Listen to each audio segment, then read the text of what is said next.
pursue to become a professional occupational therapist about 15 years ago. And I was working in the occupational therapy department here at CSU. And I learned about some, I worked, probably the biggest population of people with disabilities I worked with was adults with developmental or intellectual disabilities.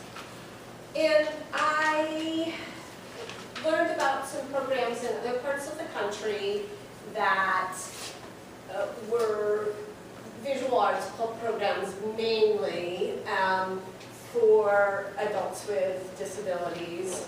And I was kind of pretty much blown away by the concept and by some of the art they were producing. And I kind of thought, why don't we have something like this in Colorado? Or more specifically for Collins. And I was able to talk to the director of one of those programs in San Francisco. And she said, well, if you're connected with the university, get in touch with the art department there and see if anybody's interested. And so that's kind of how this partnership was born. As I said, professionally, I'm an occupational therapist, and although I have a background in art and creativity, I'm not a working artist. I don't have, I haven't taught art per se. And so it seemed like a great collaboration to work with people in your program that are, wanting to learn about how to teach art, to help teach some of my participants who often don't have the opportunity to take art classes, or even to understand that art classes might be an option, that kind of thing. So that's how we kind of got started, maybe closer to 10 years ago, Patrick. I think the fall of 2005 is when we did that first activity with, what's his name from Denver? Anyway. Oh, yeah. Yeah, it's been a while. And so the program has certainly grown and changed and evolved, but it still feels really like a win-win situation for everyone. The participants that I've worked with really get a very supportive, creative opportunity, and you and your cohorts and get an opportunity to work with people with disabilities and maybe take some of the mystery out of what it's like to modify and adapt activities and that kind of thing. So, and it's kind of like, I don't know if it's your first, but it's one of your kind of like mini practice teaching experiences. So that's just kind of a little bit about me, about the program, about the background.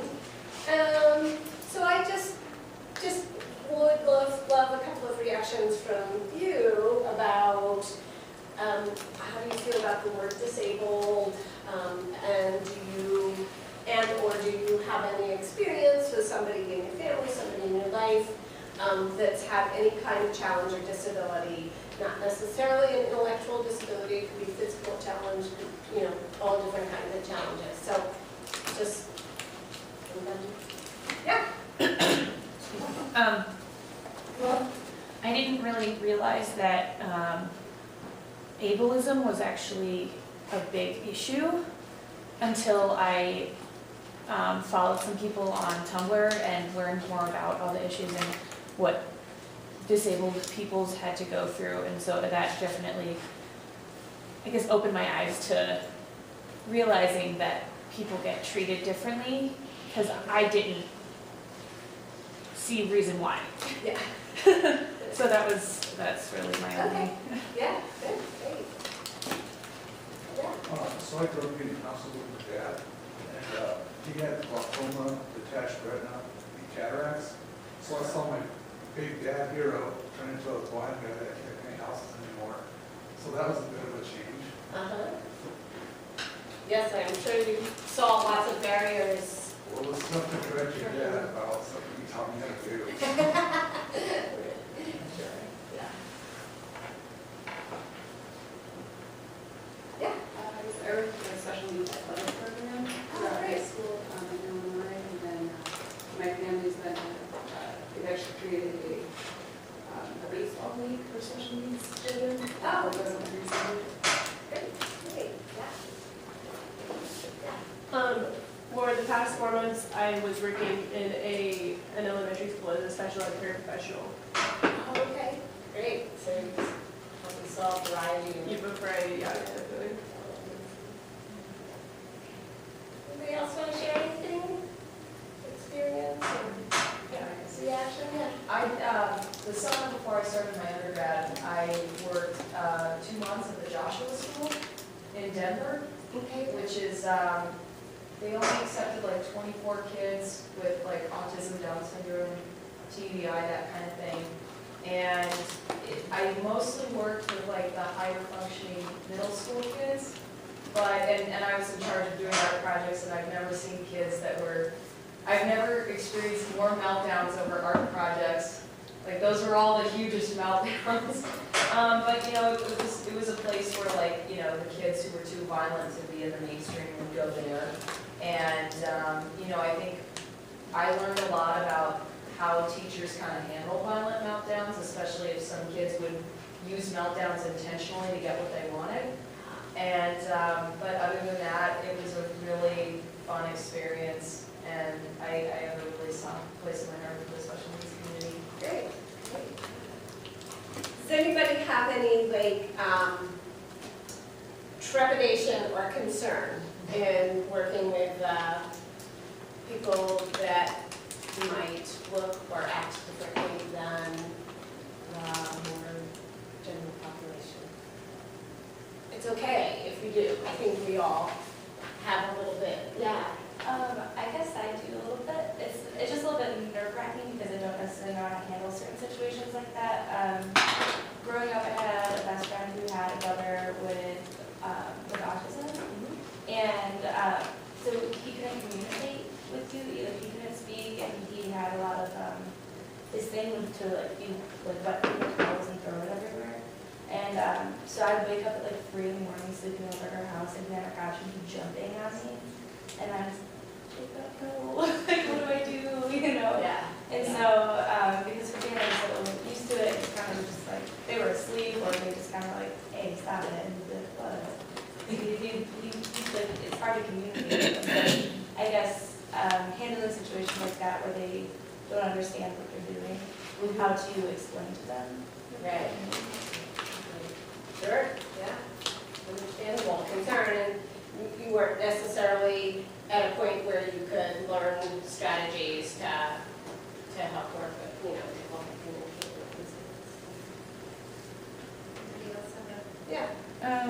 I'm a little nervous about, I really want to just treat them like an able-bodied person, but that might not work for how to work with them. Right. With, if they have a learning disability or something like that. Yeah. Yeah. Well, and all of those, you know, things come up. I'm not surprised. And part of what this experience is to actually meet individuals, because they are all individuals.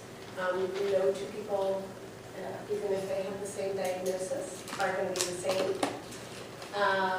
And so it's just learning some strategies and some ideas for working with a group of people who have abilities, but they're different abilities. So, Can I ask you a quick question? yeah. So when Patrick and I were kind of talking individually about the kids in the program, so I think he said that the kids never really get violent. Like when they, I mean. Right. No, I don't So I think guess- we've ever had Yeah. incidents of violence. Right. People can get frustrated, but Right. it's never been expressed in. So I guess for just, for everyone else in the room, just like what what are maybe some anecdotes of maybe some of the most challenging experiences where maybe there was a parent that had to get involved, where, I don't know if I'm, because I know violence might not come into it, but then what would be kind of, with the kids that will come in, what would maybe be just kind of worst case scenario situations? Right. It's going to look different in every class. The artistic abilities classes, which are Wednesday evenings or Wednesday late afternoon first, the 2D class, and then Tuesdays after spring break, the 3D class, are all adults. We may have one 15-year-old or 16-year-old in that class, but generally those are adults. So, and they are ones that, if any of them have real behavior concerns, they would most likely come with a personal attendant or a provider to kind of work with them one-on-one. It's really hard to answer that question because, I just think of them as a class of individuals, right, not as kind of there's a strategy to solve a variety of problems. The Cooper Home and Community Connection students will be older teens. And they actually, because they are in a Cooper School District program, they come with the staff brings them, they come in the school bus, the staff brings them, the staff stays here. So there's always, and the staff are people that have worked with these individuals, if they, they can help model, how to interact with individuals if they have some challenging communication issues or whatever. So, Yeah. I mean, I don't know how we got off kind of onto this is not a dangerous situation. Nobody here is going to be in any danger whatsoever. It's really not scary. These are individuals who are really enthusiastic about having the opportunity to express themselves creatively. So that's kind of really what I like to emphasize. To me, a big part of the classes are about having fun, about the fact that, playing with art materials is literally playing, is really having fun, is doing something, maybe wildly out of the box, but, results in something that's just such a great idea and just kind of makes you smile. So that's really what I like to emphasize for these classes, that yes, you're going to be coming up with projects and you're going to have, certain techniques that you're going to be teaching and sharing, but those are all a means to an end, and the end being that the participants are going to be having a really fun experience and just allowing themselves to kind of be immersed in that experience of creativity. I don't want to speak for all of you, but I would imagine, I know for me, when I get involved in a creative project, I get to, it's engages a different part of my brain, and I get to forget about all the issues and worries and daily stress and schedules I have to follow and deadlines I have to meet. I can forget about that while I'm involved in being creative. And that's true for everyone. That's true for people with or without disabilities, people at all levels of functioning, for them to be able to kind of let go of demands, even if it's for a 15-minute window of time. That's awesome. And it actually, in my perspective as an occupational therapist, I see that ability to kind of let go and switch gears as being therapeutic for everyone, you know? It makes us feel calmer, it makes us feel better, it makes us have a more positive attitude about things because, look, we actually made something concrete and had fun doing it, so. The one other kind of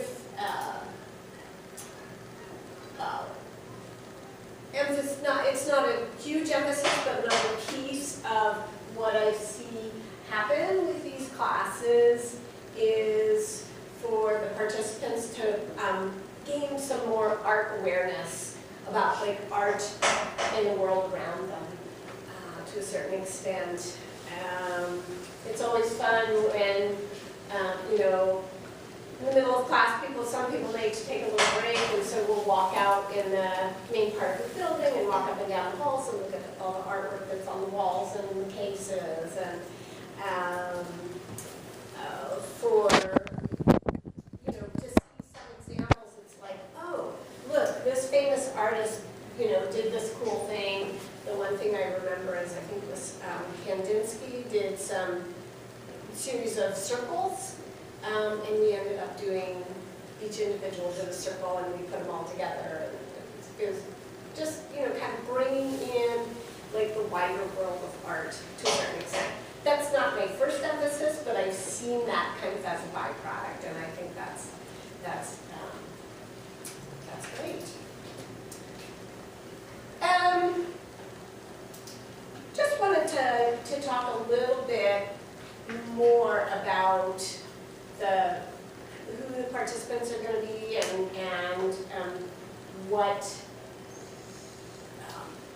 how we should approach them and treat them. For the most part, especially the artistic abilities classes, these are adults, and they need to be treated as adults, not as children. They may have some behaviors or some ways of communicating that seem more childish, but you know, we don't need to talk down to them. We may need to simplify things. We may need to break down explanations.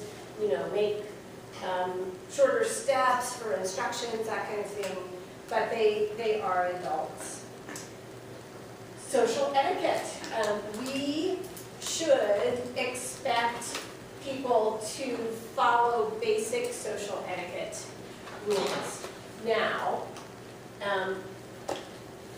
things might not look, or people might not look like kind of a typical maybe social gathering of your peers, but that doesn't mean they're being inappropriate.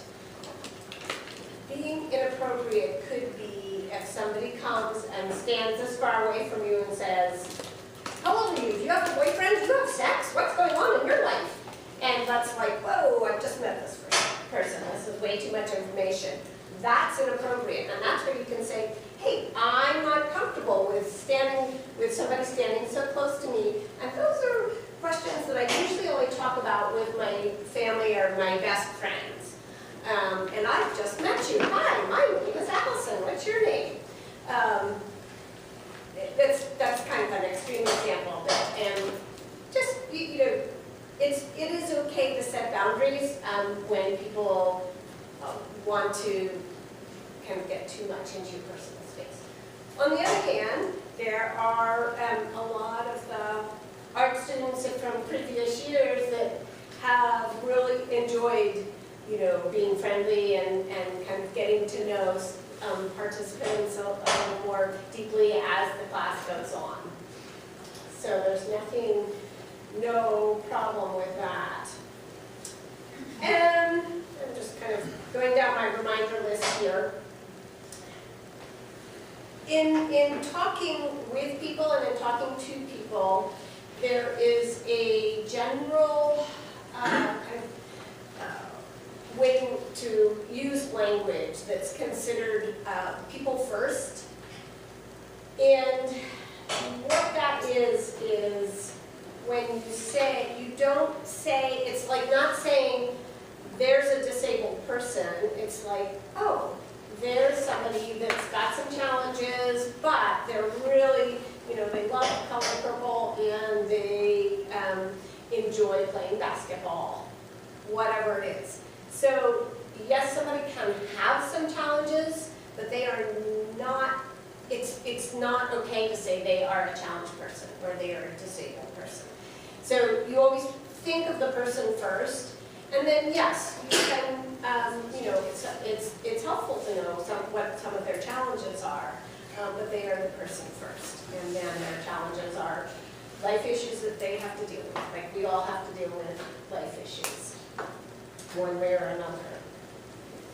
And I like to say support the person, support the participant to do themselves, but don't do for them. This is a big one, and in part I think because this happens to many of us. I still sometimes find this come up for me.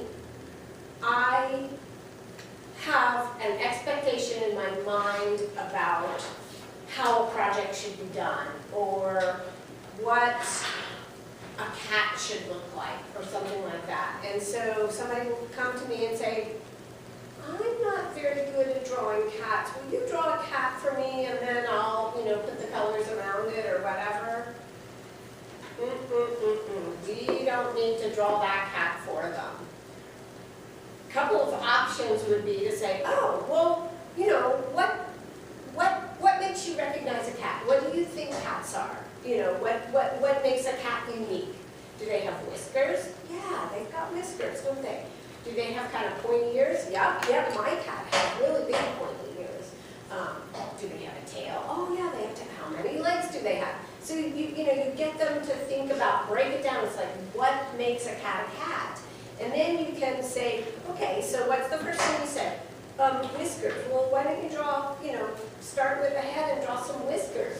Oh, that's beginning to look like a cat. So you can kind of break something down a little bit smaller. The other thing is, it's like, oh, you know, everybody draws cats differently. How about if you work on your cat, and I'll kind of draw what I think of a cat as being.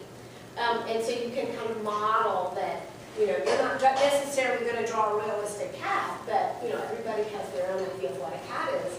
And whatever their idea of a cat is great, that's fine. But don't draw a cat for them because they want a cat in their picture and they don't think they can do it well enough. And again, just to emphasize, you know, we all, again, I say this because I know I am guilty of it, that we all have expectations of outcomes. And just keep remembering to let go of your expectations of outcome and appreciate what somebody else is creating and what their outcome is. Oh my gosh, I jumped right past something that I want you all to do. That's okay, we'll go right back to it. Wow, this is a big class. So for this, I'm just going to start passing out. Everybody gets one of these. There are two different designs, and it really, really doesn't matter which design you get. They're all going to work. And we're going to need you to hair top. Gotten enough.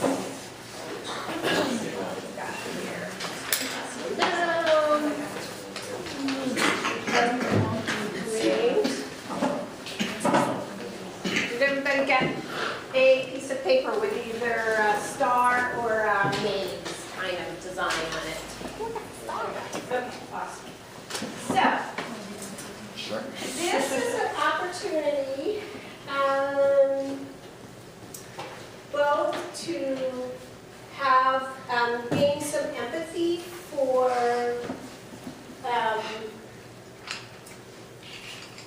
being challenged by something that you might think shouldn't be too challenging.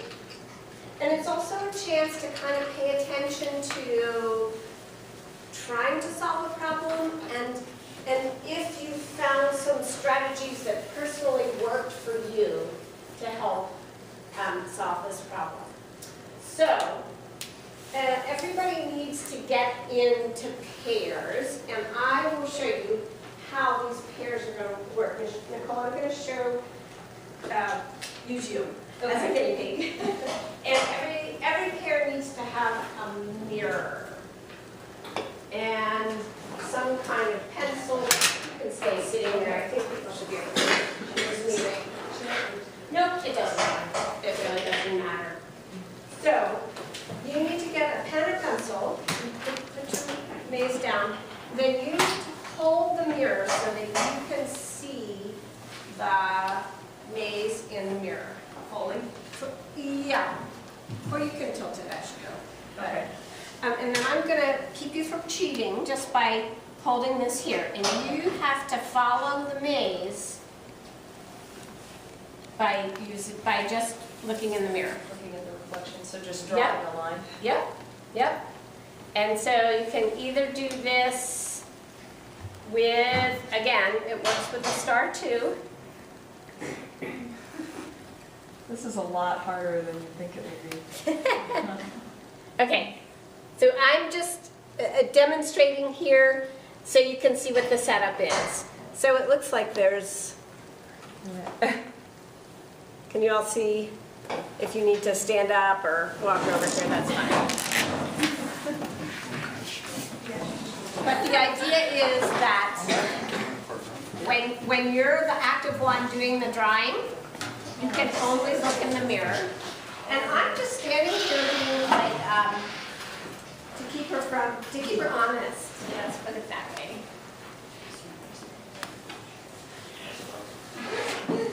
Okay, so you guys go ahead and start. And then I find if I'm the one drawing, to be the one to hold the mirror is best. Whoever is drawing, hold the mirror.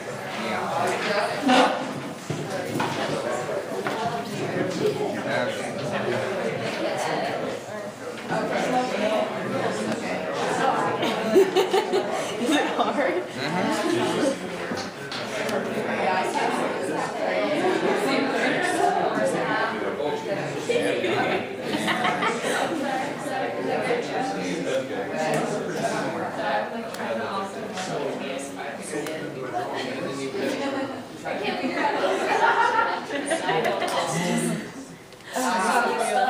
It feels weird.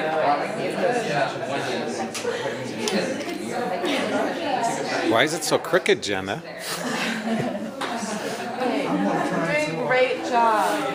I'm not appreciating it.